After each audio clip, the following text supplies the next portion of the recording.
voltar a falar de Banco Central, de autonomia, de competência do Tribunal de Contas da União, porque está conosco hoje, temos o prazer de receber o André Rosílio, que é coordenador do Observatório do TCU, da FGV Direito de São Paulo.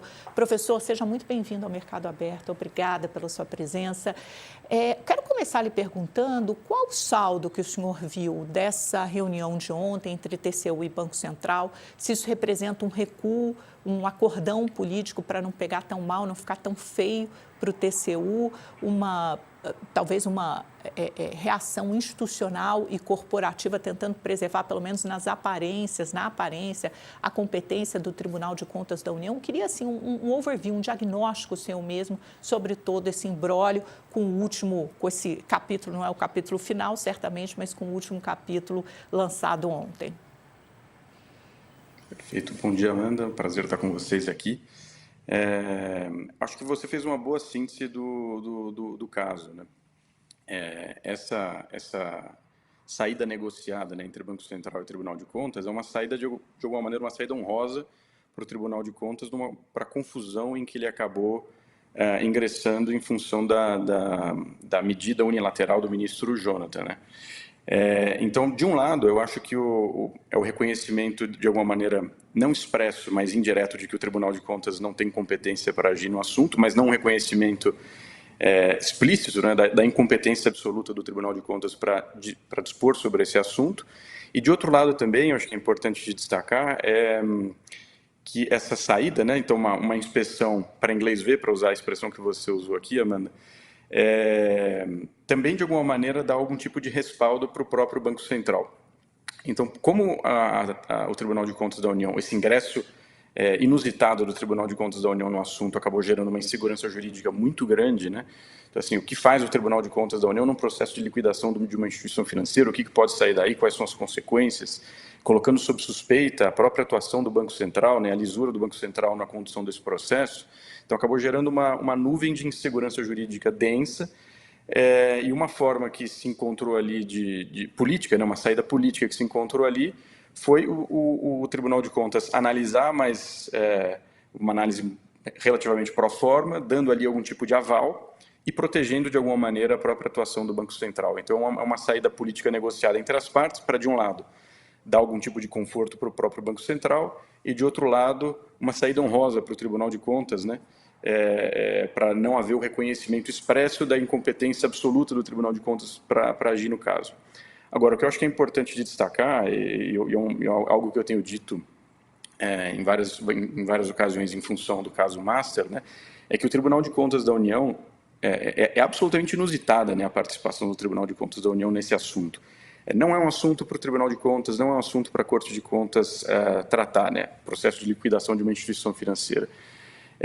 Esse é um assunto próprio do Banco Central, existe norma expressa atribuindo ao Banco Central essa função e não diz respeito ao Tribunal de Contas agir sobre o assunto. O Tribunal tem jurisdição sobre o Banco Central? Claro que tem, não há dúvida sobre isso, mas para as finalidades do controle de contas. Então, ele vai avaliar como o Banco Central administra os recursos federais que recebe.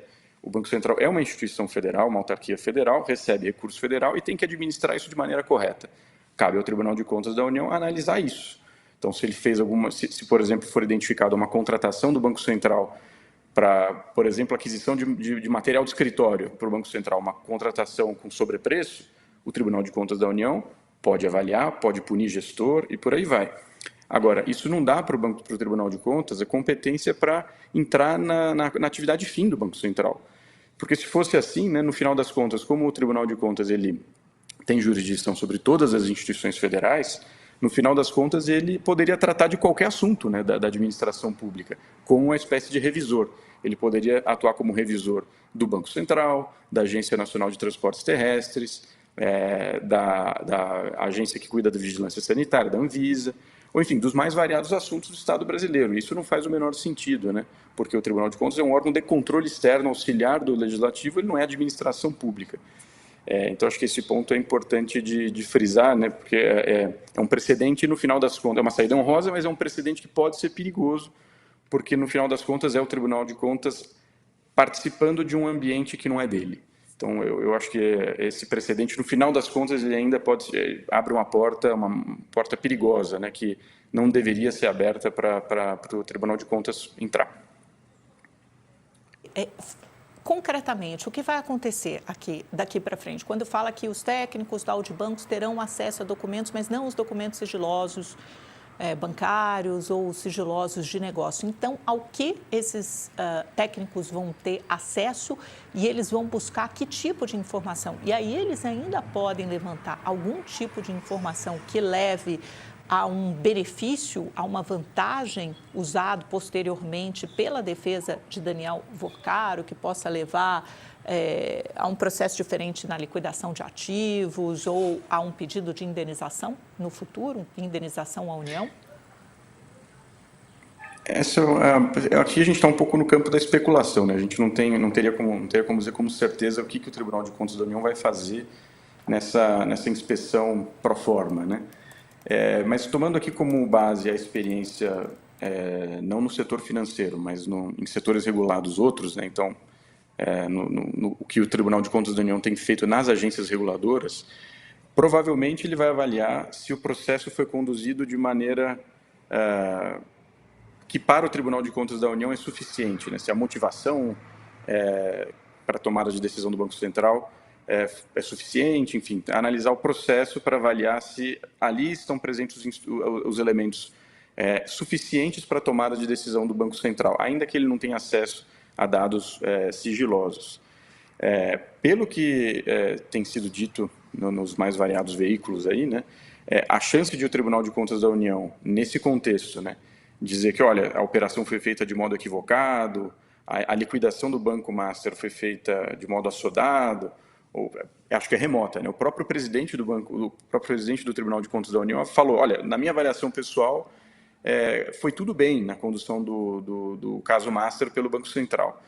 Então, acho que tem vários sinais, seja pelo ministro do presidente do Tribunal de Contas da União, seja comentários em off, né, feito por outros ministros do Tribunal de Contas da União, dão a entender que a instituição não vai entrar nesse assunto para tentar colocar elementos que deem eventualmente margem para a defesa do Vorcaro se apropriar ali de elementos para beneficiar o próprio Master. Mas a gente não sabe o que pode acontecer a partir daí, né? Nem o que o Tribunal de Contas da União vai fazer de fato nesse processo, nem o que a defesa do Daniel Vorcaro vai fazer a partir dos elementos coletados pelo Tribunal de Contas da União nessa inspeção pro forma que ele vai conduzir no Banco Central, né? Eu tenho conversado com a defesa do Vorcaro nos últimos dias e uma coisa que eles sempre ressaltam, sempre fazem questão de repetir é o seguinte: a gente não está em busca da reversão da liquidação. O que a gente está em busca aqui é que os ativos não sejam vendidos a qualquer preço, a preço de banana. É o Banco Central que tem a função de nomear o liquidante, né? FB que está liderando esse processo. Então, na visão deles, seria importante o TCU supervisionar esse processo, porque eles garantem que o Daniel Vorcaro tem ativos suficientes, não é nem o Daniel Vorcaro pessoa física, é o Master, tem ativos suficientes para pagar os credores, indenizar o Fundo Garantidor de Crédito e indenizar os outros credores que não são cobertos pelo FGC.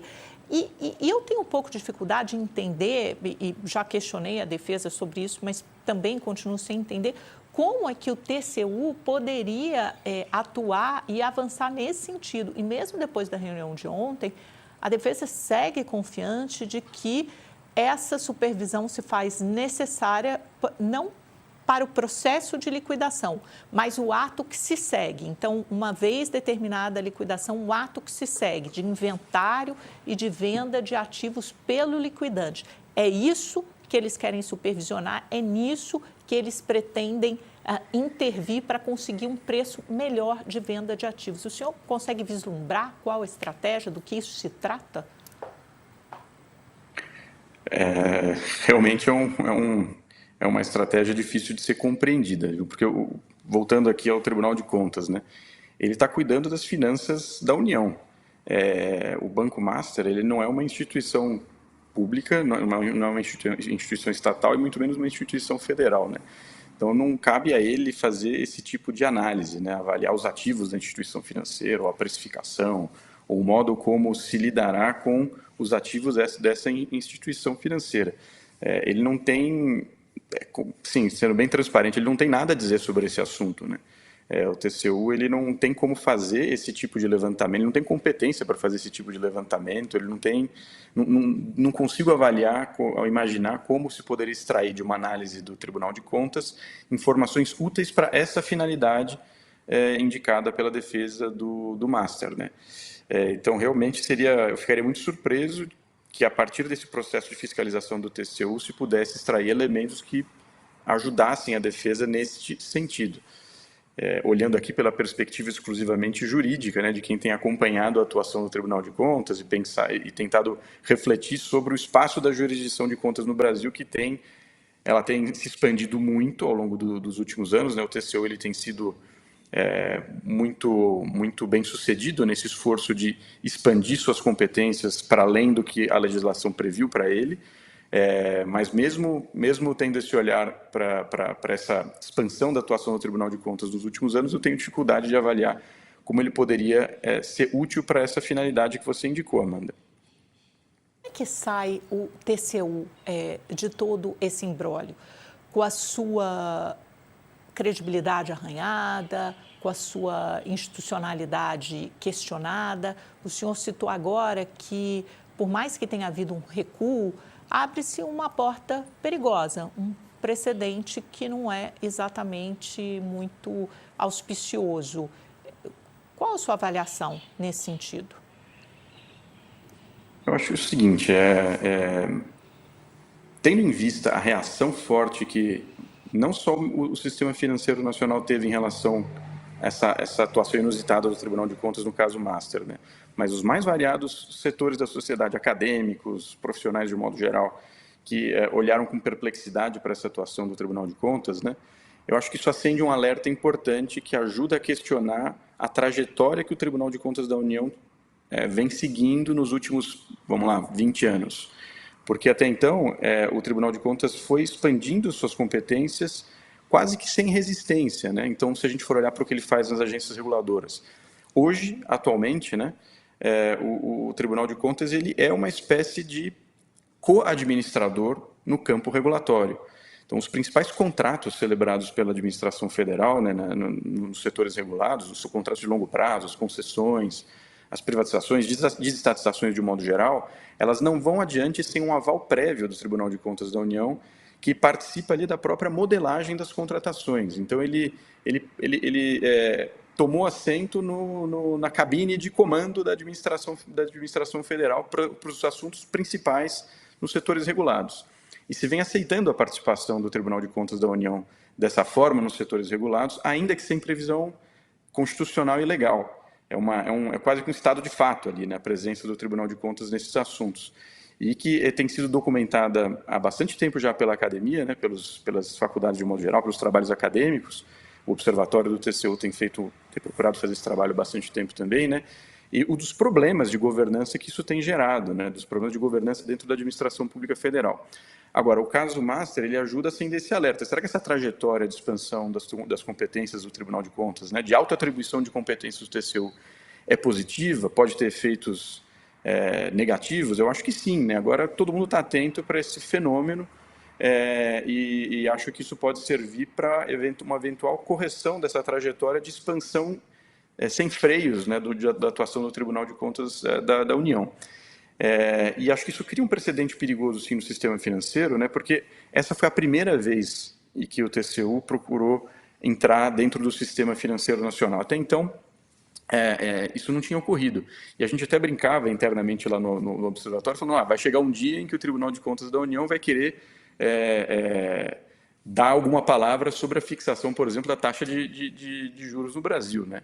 Mas era uma brincadeira, né? Hoje em dia a gente fica um pouco receoso, mas será que o Tribunal de Contas vai querer entrar no sistema financeiro a este ponto, né? Participar do modo como as decisões são tomadas no sistema financeiro? Isso gera uma certa dúvida, uma certa insegurança. Eu creio que não, mas o precedente abre um pouco essa porta, né? Para esse tipo de atuação expansionista também nesse outro setor, no sistema financeiro.